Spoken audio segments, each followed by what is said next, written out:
seaside destinations, there's one location that attracts us Brits more than anywhere else on the planet. With amazing weather, beautiful coastline and rich cultural history, it is no surprise people are drawn to the shores of the Mediterranean. Bordered by Europe, Africa and Asia, this sea in the middle of the land has a coastline stretching 28,000 miles and attracts a staggering 1/3 of the world's international tourists. But there's more to the Med than holidays. It's a place people love to call home, and you can see why. Imagine waking up to that view every single day.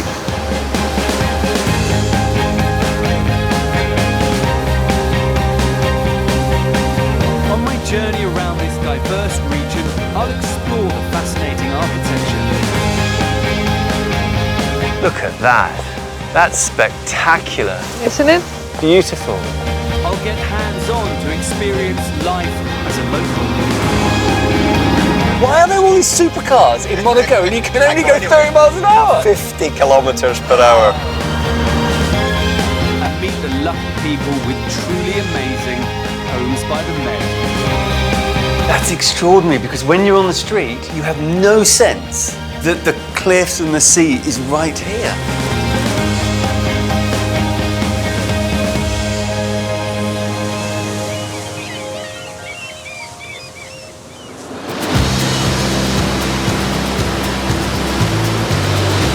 This week, I'm heading east to the Greek island of Crete. Here, golden palaces glow in the Mediterranean sun. Wow, that is so beautiful. Stunning bridges lead to sapphire-hued waters. And breathtaking bedrooms appear to float in fresh air. That has brought the biggest smiles of my... When you walk in, you think like you're just floating above the sea.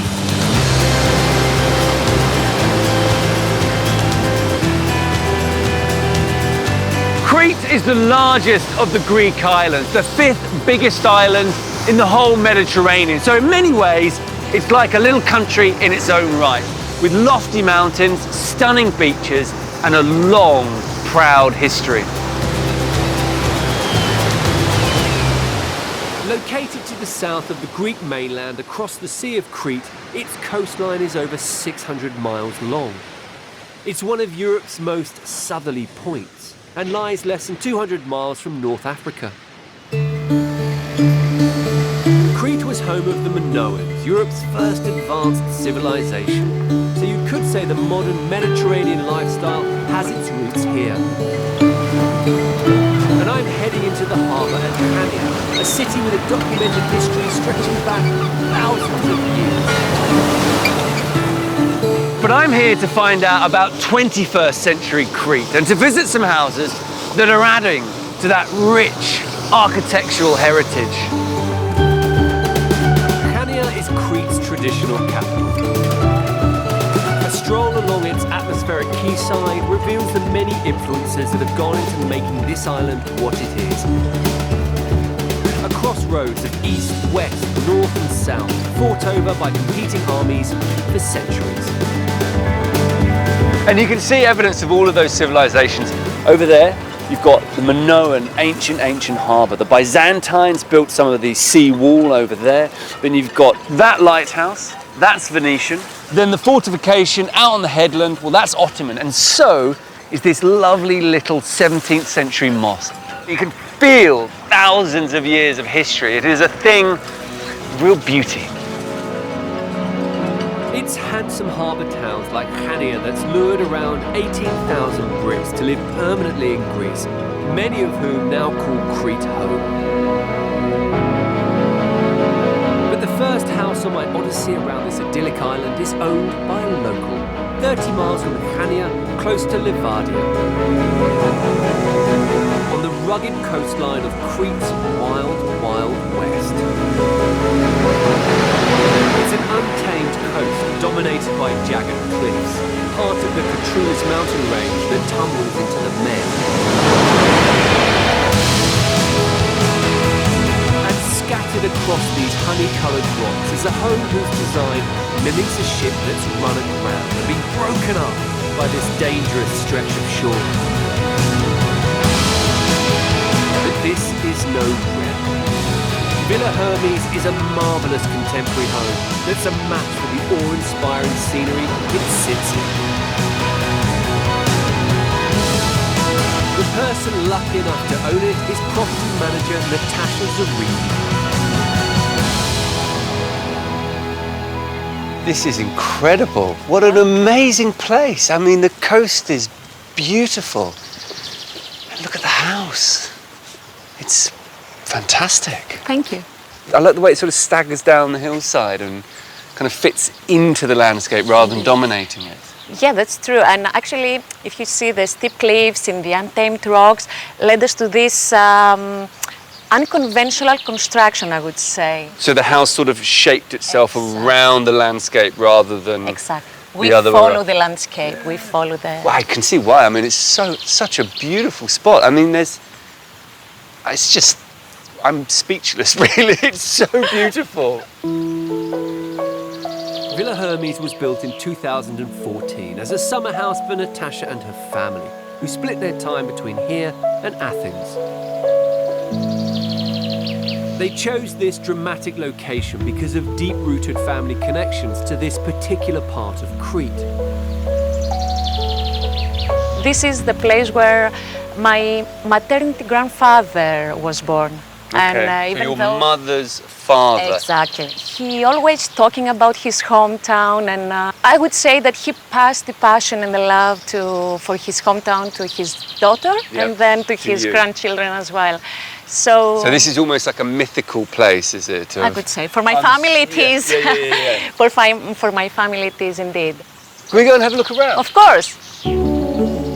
Resist a dip in the glass-edged, 60-foot-long infinity pool, and you're drawn into a house that's sumptuous without being ostentatious. The interior is stripped back and unfussy. Swathes of glass form the facade. Oak floors add warmth, as do rough-rendered stone walls. While the exposed steel frame, complete with raw industrial bolts, reaffirms the feeling this is a 19th century ocean-going vessel that's been washed ashore. This is luxurious living that blends exterior and interior seamlessly, making me question whether you're actually inside or out.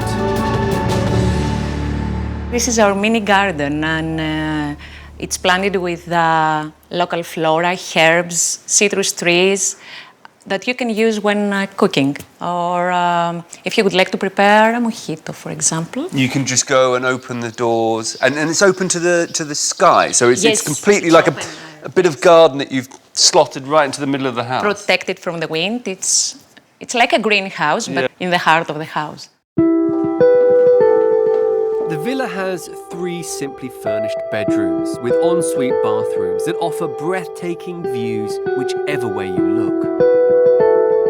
They all flow out to infinity pools and private terraces covered by stylish sunshades made from African teak, because the raison d'etre of this place is to revel in its location.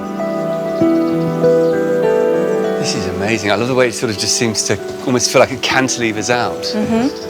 And these sort of sunshades are really nice. They define the sort of shape, don't they, really nicely? The fact that all of these little terraces have the kind of corresponding shading makes it feel much more like outside rooms. Yes. Actually, this is the advantage of this house, that you have always the feeling of being close to the nature. But this house isn't just close to the rocky environment in which it sits. It literally embraces it. This rock was the starting point of the whole architectural design. For the whole of the house? Exactly. It revolves around that rock? Yes. I mean, it's like a massive, massive boulder. It is. Could you believe it? Yeah. No, it's a nice concept. So this is why the volumes are broken up and everything sort of staggers down around it. Exactly. For me, the rock symbolizes permanence and stability. Gravity, weight. Exactly. So I think that it's only something positive for the house to have it in the center of the house.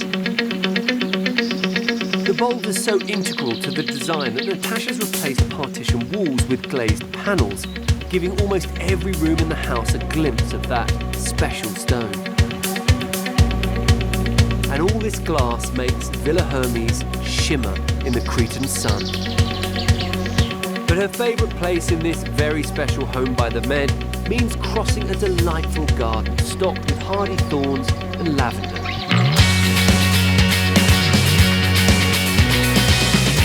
It's a spectacular guest house that seems like it's actually floating above the Mediterranean. Oh, wow. Here we are. Wow, that is amazing. This is my favorite spot. That has brought the biggest smile to my... When you walk in, you think like you're just floating above the sea. So I think that you agree with me why Yeah. this is my favorite spot. Yeah. It's like being on a sailing boat, like you're in the middle of the sea, just you and the boat. It's not only my favorite room. Almost all our friends want to stay here. I bet you've got a lot of friends who... Hey, are you going over? I want to... Yes, but we're coming here only with a very close friends. Right, yeah. No. As I said, it's like being on a sailing boat, and when you're in a boat in the middle of the sea, you're Want always good friends. good friends to have with you. Rather than socialising, for me this home would be the perfect spot to enjoy some solitude and seclusion. You just need a book and a glass of wine. Done. That's all you need. Done. Beautiful.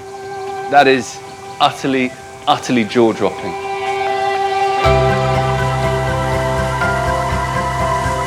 Visiting Natasha's stunning home in this remote part of Crete has been a marvellous introduction to the remarkable coastal landscape and fantastic houses this island has to offer. Later, I'm on the trail of a pint-sized property with echoes of the Highlands. I invited a friend to come one summer and she said, "Oh, I know why you love it." She said, "This is Scotland with sunshine." And I explore an apartment where the island's rich history reverberates into the 21st century. It sort of sums up all of Crete in one little microcosm.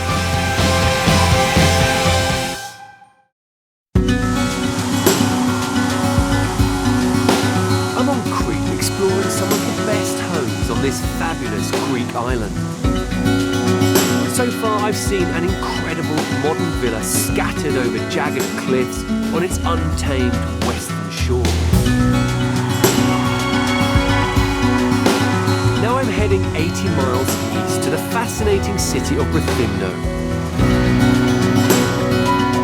Another treasure trove of historic buildings reflecting Crete's cosmopolitan past. Like in Chania, the architecture here in Rethymno is a cocktail of lots of different styles that reflects all the different people that have lived here over the years. And the street plan is fantastically old. You've got this lovely, narrow, winding alleyways. What I really love are these Ottoman oriel windows that are really exotic and make you feel like you're right on the edge of Europe. And also the permanence and solidity of the place. You can just feel how long humans have occupied it, which is totally different from the place I'm about to go. The central part of Crete is craggy and mountainous. It's spectacularly beautiful, and its peaks provide a natural dividing line between the populated north and the much less developed south, whose pine-clad hills look out towards Africa. It was the unspoiled charm on offer here that was a magnet for yoga teacher Rethymno, who was looking for a bolt hole away from her Glasgow home. Why did you end up in this, well, quite frankly, beautiful place? It is rather amazing, isn't it? I came quite a while ago to do yoga. Okay. And so the yoga centre's the other side of that last bit of land, the Dragon's Head. We would come here on a Friday night, stay overnight, or come very early and go back in the same day. And it was just magic. I did that for about 2 years and then went, this is crazy. Why am I not staying here more? The obvious solution was to buy a house, but unable to find what she wanted, she plumped for land where she could build her perfect place instead. And Crete has particular advantages for an adopted Scot. I invited a friend to come one summer and she said, oh, I know why you love it. She said, this is Scotland with sunshine. And I kind of looked and went, she's probably you're right. kind of right. Yeah, no, I You can know? see that. So where is this house? Look closely. Rocky outcrop, Yeah. hidden in the trees. Should we go and have a look? Yes. Rethymno's seaside home is tucked away in a secluded olive grove down a quiet lane. If you didn't know it was here, you could easily just walk on by. What's this? Is this it here? This is it here. Little white. That's Yep. interesting. Like your gate. It's fantastic, isn't it? Yeah. Sheltered beneath the boughs of an ancient olive tree, Rethymno's cute cabin cost £55,000, providing a low-budget and ingenious way to live by the Med. So it's a sort of prefabricated sort of pod. Sort of, won't quite cut it. It is an absolutely magical box. It's like a jewellery case. So it was made elsewhere and then brought to site. Beautifully designed, scarily delivered, and now magically here. But where was it made? It was made in Dumfries and Galloway in Clarebrand, and the team put it together there, took it apart, loaded it onto a truck, had it driven, had it unloaded here. That's a simple description of a complicated process. Lifting in the separate parts through the trees by crane and then assembling them in situ was a tricky business. And this is a truly mobile home, although it's not going anywhere fast. Why's it got wheels? It's got wheels because it allows me to have more windows. So there's a planning rule about the quantity of windows you can have in the size of a building. The solution was to build the house on wheels. So it's And a trailer or a caravan, Van. not a house, therefore For you win- can do what you You like. can have more windows. Time for a tour, and it won't take long. It's quite small, isn't it? Small and perfectly formed, So Charlie. it's shoes off, is it? Shoes off, please. Look at it. There's everything you need, isn't there? Like a little kitchen area. I assume this is seating. Sitting area. I love the way the bed is sort of tucked away and there's these nice angles going on, isn't there? It's a petite place, but ingeniously designed. The interior is lined with lustrous spruce, and Rethymno makes the most of every surface. And what's this? Pièce de résistance, Chopping chopping board over the sink. over the sink. And these Latches on holes there. let the water... Yes, in case I'm stupid enough to turn the taps on. And then Look at this. Big... big reveal. Oh, look at the Which light. latches onto the deck. So you get the sort of late Yeah. afternoon light. Late afternoon light. Let's have air. And what about water and washing and other things? Water is mains. Really? So Yeah. you've got mains? So I've got mains water. And you've got a toilet and a And shower? I've got self-composting toilet, Okay. shower, and my washing, big washing sheets, towels. I'm lovely friends in the village. With normal houses. With normal houses and washing machines. I can see why Rethymno loves her little lodge. It's stripped back rather than sparse, a place to come and revel in being alone. I love the timber and the kind of the singular colour inside. It's beautiful, isn't it?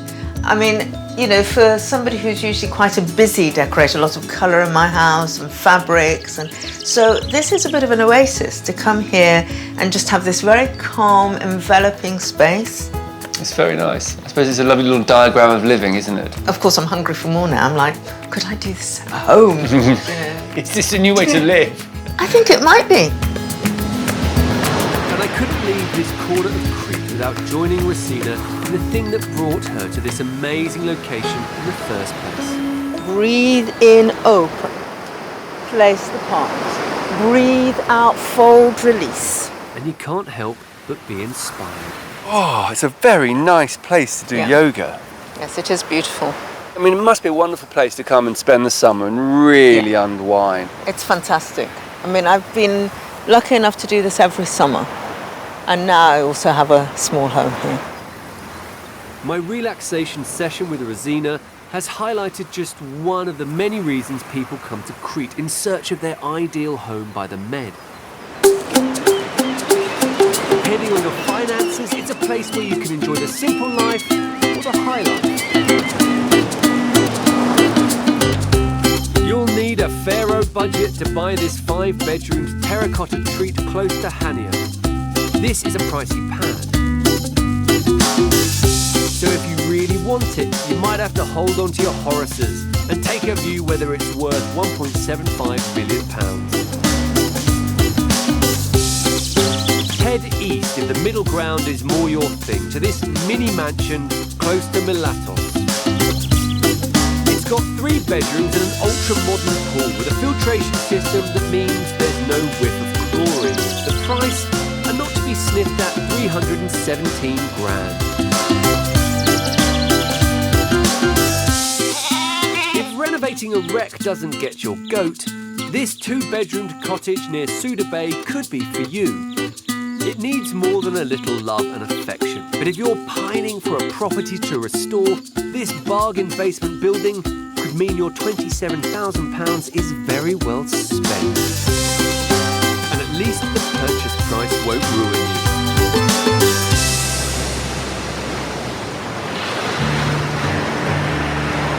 For my next home, I'm heading back to Chania, to an apartment in an ancient property that I'm told has the most magnificent view over this wonderful city.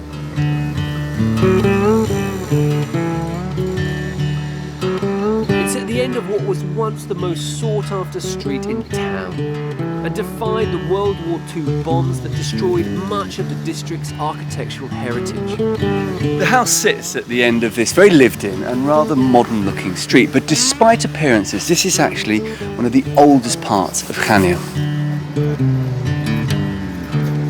The original lords of this manor were the Minoans, but every conquering civilization since has called this neighbourhood home. Hello. Hi there. Hello, Alex. How are you? Welcome. So the apartment's current owner, Alex Melangovi, has a long history to live up to. What's the story behind the house? So the house was built originally, we believe, in the 14th century. This building was the residence of the Venetian ruler of Chania, and it was also the Venetian archives. And the Venetians were here from the 14th century to the 17th century, and then there was an invasion by the Ottoman fleet, and the Ottomans were then here until the 19th century, late 19th century. And what did the Ottomans do with the building? They extended it, and they made it the residence of the Pasha, the Ottoman ruler. So you've got these layers of Minoan, Roman, Byzantine, Venetian, Ottoman, and then you, right on the top, modern Greeks. the modern Greeks. It's a charming little courtyard, but this house has an amazing historic pedigree, so there must be more to see. Later, I discover why this has always been the address in Chania. And that's the harbour, right? That's right. And I visit a luxurious villa that's just about made to measure. It's almost like it was built for you. It seems to fit your life perfectly. It feels like that. It fits me, my personality, and I love it.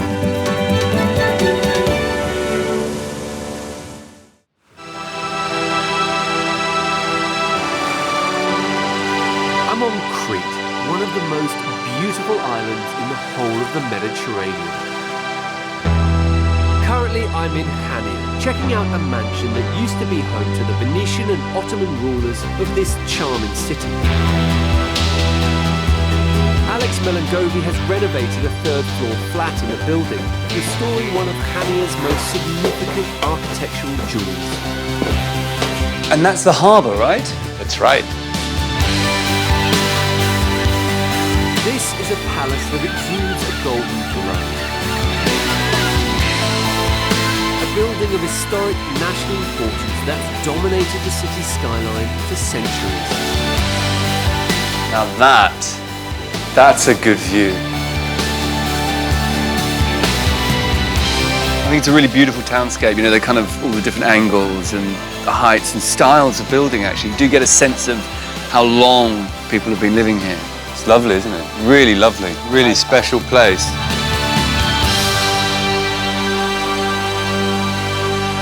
The outlook is stunning. And inside, this flat is just as handsome in its own way. It wasn't, though, when Alex started his renovation in 2008. It required a lot of work. Everything was leaking and everything was rotten. And you know, we tried to take down the ceiling and the whole thing came down in a big bang. It was a big job. But we loved the place and we actually felt a very strong historical responsibility. So once this place was ours, we said, we cannot just leave it. Alex, who works for a multinational chemical company, has carried out a full-scale but sensitive renovation that preserves the sense of history oozing from the walls of this ancient house. Ochre-coloured polished plasterwork gives the main hallway an elegance that reflects its Venetian heritage. And it's furnished in traditional style too. The dark wood of the mahogany sideboard and French-style chaise lounge, together with terracotta clay tiles, provide a cool contrast with the bright sun bearing down outside.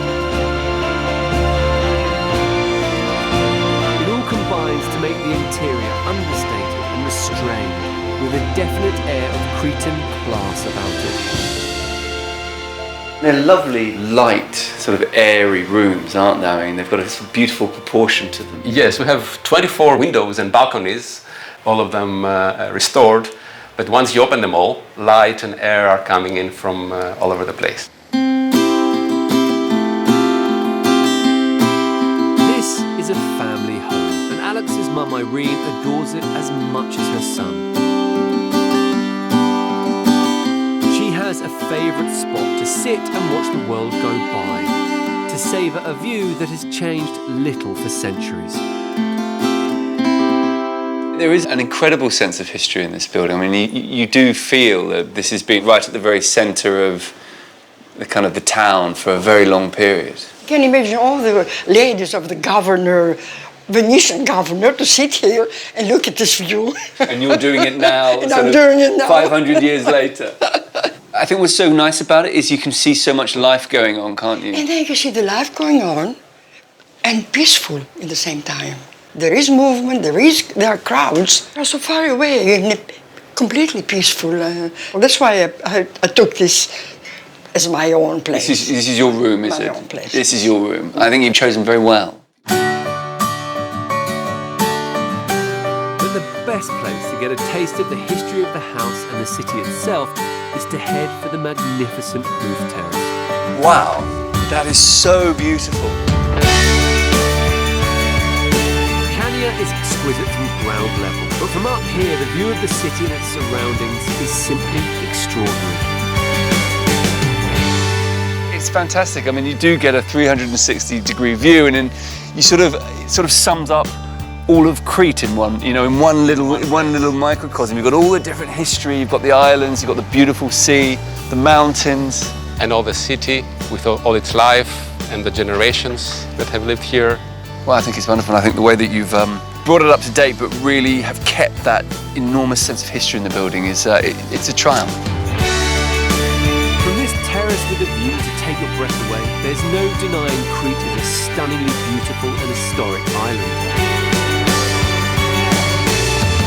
But this place isn't all about the past. It has a vibrancy, energy and colour that's encapsulated by the verve of the Cretan people. And it's this spirit, echoed by the wonderful landscape, that the owner of the next house on my journey fell in love with. I'm travelling 120 miles east of Chania to a spot close to the popular resort town of Agios Nikolaos. I'm meeting fashion designer Jules Garnell, who was so smitten by Crete, she's moved here permanently from Buckinghamshire. Walks in idyllic Istrum Bay with her Labradors Misha and Fig are now part of her daily routine. But it's the locals that have really won her over. I have found incredibly warm welcome from the people. They're amazing. The Greek people and the Cretan people here, they're just lovely. They sort of welcome you into their homes, into their hearts, cook for you, make you raki, red wine, always bringing things over, always. I think they think I must be drinking so much raki.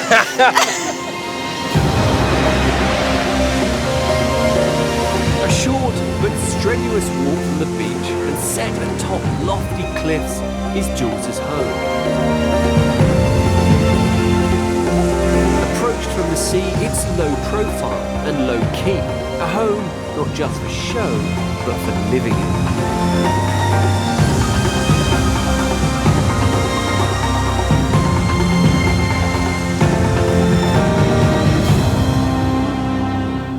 So this is you? This is me. It's quite compact and bijou, isn't it? Yeah, but I like it like that. And I kind of think of this as sort of inside-outside living because I have all this area out here, the dining table, the pool, and I like the fact it's all on this level. I suppose the proportions of it reflect how often the weather is fine here. So you don't actually need a huge amount of indoor living space if you've got all this. Yeah, and when it's cold, and it can get cold here in the winter, it's cosy. With lots of space for enjoying the sun, this house is quintessentially Mediterranean and distinctly different from Jules's previous place. Where were you in the UK? Marlow. It's quite a change from Marlow, isn't it? I love it though. Marlow or this? Don't get me wrong, Marlow's marvellous, but you get my point. Should we get a look around? Yeah. From the natural stone terrace through aluminium patio doors, you're led into the home's main living space. Okay, so little kitchen area, little sitting area, little study. It is pretty compact and bijou, isn't it? It is, but I find it very soothing and calm. I've got a lot of things in here that I've Collected. Yeah. I'm sort of picking up on a sort of Far Eastern theme. And that's because Jules has travelled widely. In fact, she used to live and work in India, so she's infused this villa in the east of the Med with the spirit of Asia. But while Jules's exotic home initially appears rather petite, a stair of solid oak leads the way to its hidden depths.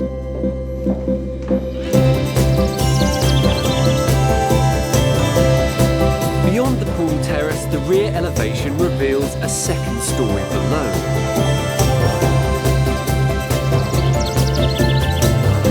Down here, you'll discover the home's sleeping quarters. Okay, so you've got your dressing area and then your bedroom. Nice floor. I love the floor. Nice lighting as well. I like the edge lighting. Yeah. As well as Jules's master suite, there are 2 bedrooms in a separate guest block, which is wrapped in the handsome Hellenistic hues of local Ilunda stone.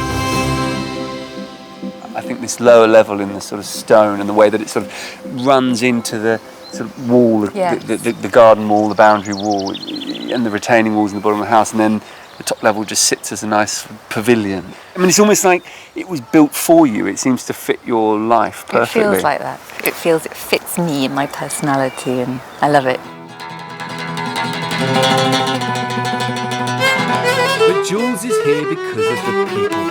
And after the sun sets, it's clear this is the ideal house to return the hospitality shown by her Cretan friends. She loves to roll out the welcome mat and holds regular parties full of traditional food and music. I suppose this is a real part of life here. Friends, food, wine, dancing. It's a huge part of life here. They all bought this food and we dance and music. People are so lovely, just gorgeous. The Cretan craving for a good time is infectious. And when the music takes hold of you, it's hard to resist. Although, in my defence, this dance is definitely more difficult than it looks. Swapping Buckinghamshire for bazookas makes Blighty seem like a distant memory.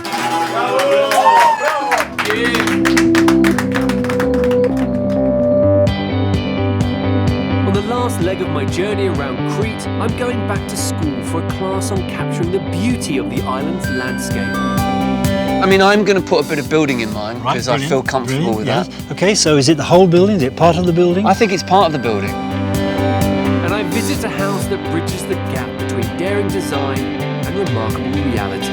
It's just that, wow, that's what we've built.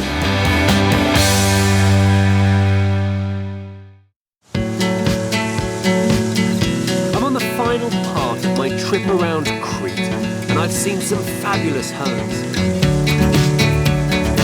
From a cliffside marvel on the island's wild west coast, to a palazzo proudly perched high over an ancient harbour.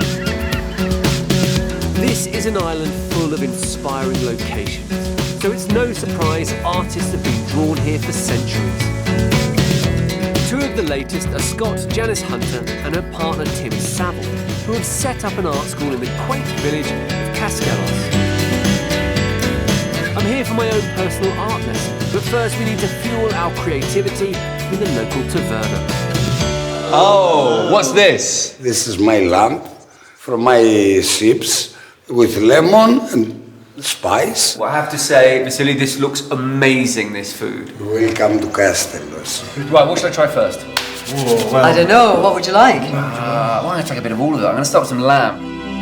Cretan hospitality is legendary, and the food and wine makes this the sort of place where hours pass by in a flash. As you'd expect, Tim and Janice's arts complex is a place full of creative flourishes. From the mosaic which uses local tile remnants in the exterior courtyard, to the decor in the beautifully furnished apartments inspired by the couple's travels in Africa and the Far East. But the real glory of this area is the landscape. For my lesson, we're heading to a wonderful spot with a magnificent view of the hills. This is a magical place, although today its brooding atmosphere is more Scottish Highlands than Mediterranean. I don't know a great deal about drawing landscapes. Okay. I'm sitting here and I have got 360 degree of stunning. How do you compose the picture? Where do you start? Well, we've improvised with these little spy frames, okay? You've got So that's one that there. thing? Okay, so that you can move it around, up and down, but you can move it in and out, so you can select what you particularly want to draw. Okay. And so you have to decide how much foreground you want, how much background you want. I mean, I'm going to put a bit of building in mine because I feel comfortable with that. Okay, so is it the whole building? Is it part of the building? I think it's part of the building. I think it's part of the building, that hill, okay, and the bits of tree. So I've decided what I'm drawing, but that's the easy part. It's the first line, it's the pressure. I know, it's hard. Yes, the white screen. Janice, what are you going to do? I'm going to use charcoal from the word go, and it's a kind of negative way of drawing where you actually cover your paper with charcoal. I suppose you don't have the sort of tyranny of the white page if you do that. Yeah, I know. It makes that first mark so much easier. Okay, I'm going to go. Yeah, go for it. The aim's to produce a landscape, but buildings are my thing, so that ruin's probably going to take over the picture, even though this is a very striking location. Do you think people are surprised by the scale and grandeur of the landscape here in Crete? Always, always. It comes as quite a shock. There are such dramatic landscapes here. The mountains are so much higher than anything we have in the UK. What's the highest? 7,500 feet? Yeah. Well over 2,000 metres. Yeah, big fellas.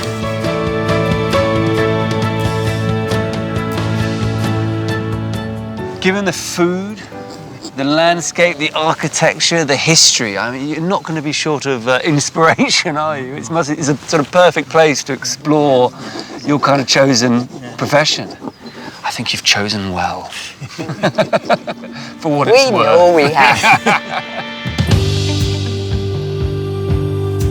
Even a novice like me can't fail to produce something worthwhile in such an inspirational spot. Being creative on Crete kind of comes naturally.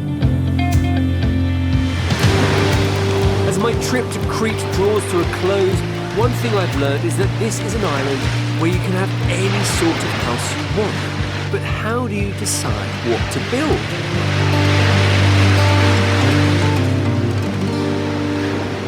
There's always an interesting conflict when you design a house on a piece of ground or land that's never been built on before.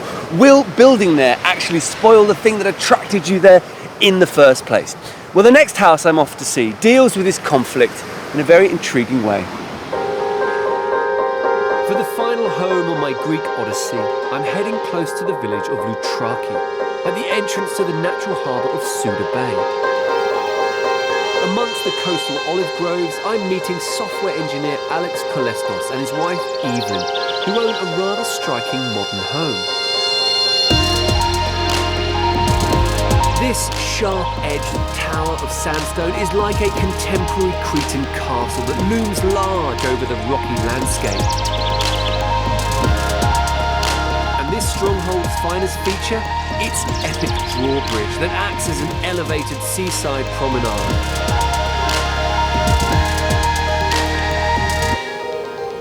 So that's quite some bridge, isn't it? Yeah. How long's that? 20, 30 meters? Yeah, about 25 meters. Wow. Why such a big bridge?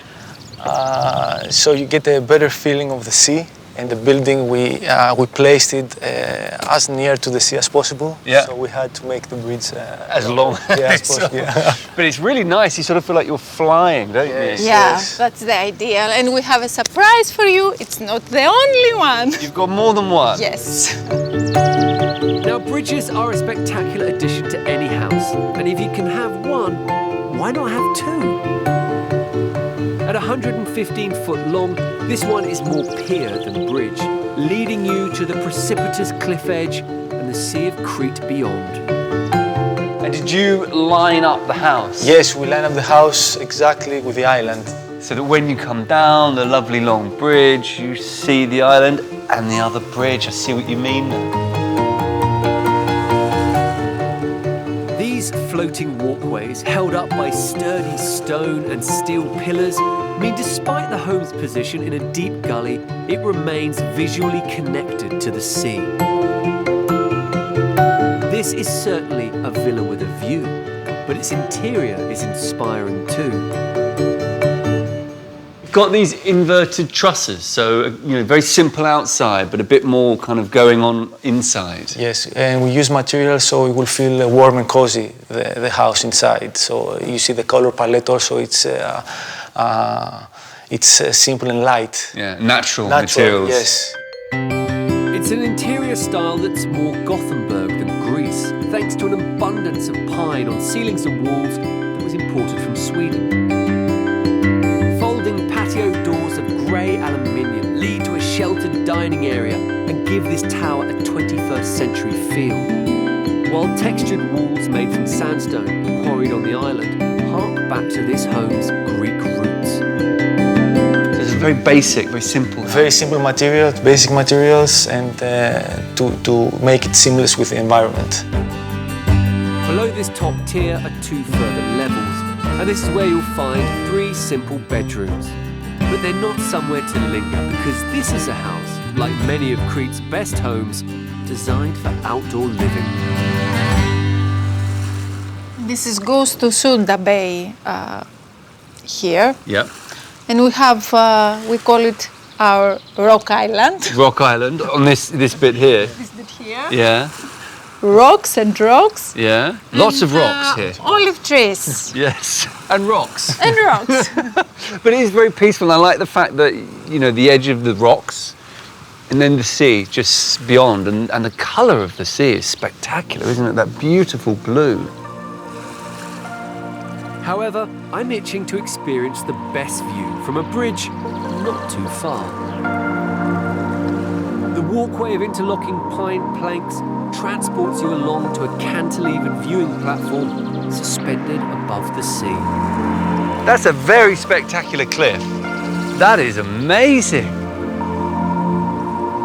It's a real scene stealer. Was there a moment when you obviously saw the plans, or when during construction, when you understood what the building was going to be? Because it's quite unusual. We couldn't imagine the bridges like that. I mean, they were nice on paper, but once you walk on them, then you realize the whole concept and how beautiful it is. It was the first time, you know, the first time of something, and it was very nice. It's just that, wow, that's what we've built. I think Alex and Evelyn have created a fabulous house for what's just about the perfect spot. To be out here with these views is, wow, it's spectacular, isn't it? In fact, what I've found on my journey around Crete is that there are lots of perfect spots on this wonderful island. It's a microcosm of what the Mediterranean is all about. A place to come and revel in all the sensuous delights that this much-loved sea has to offer. I'd never been to Crete, but it had always held this mythical allure as the birthplace of Mediterranean civilization. And coming here, the myth has been matched by the reality. The people are warm and welcoming, the food spectacular, the landscape epic. And the houses that I've seen have been a real snapshot of this blessed island, both in terms of their history, their beauty, and their variety. And it's really shown that there are many different ways to have a home by the Mediterranean Sea. Next time I'm in Spain, uncovering a different side to the Costa del Sol, where modernist masterpieces frame incredible views, rambling hilltop hideaways are pretty in pink, and glamorous villas truly embrace this energetic stretch of the Med. This is the view of the Costa del Sol.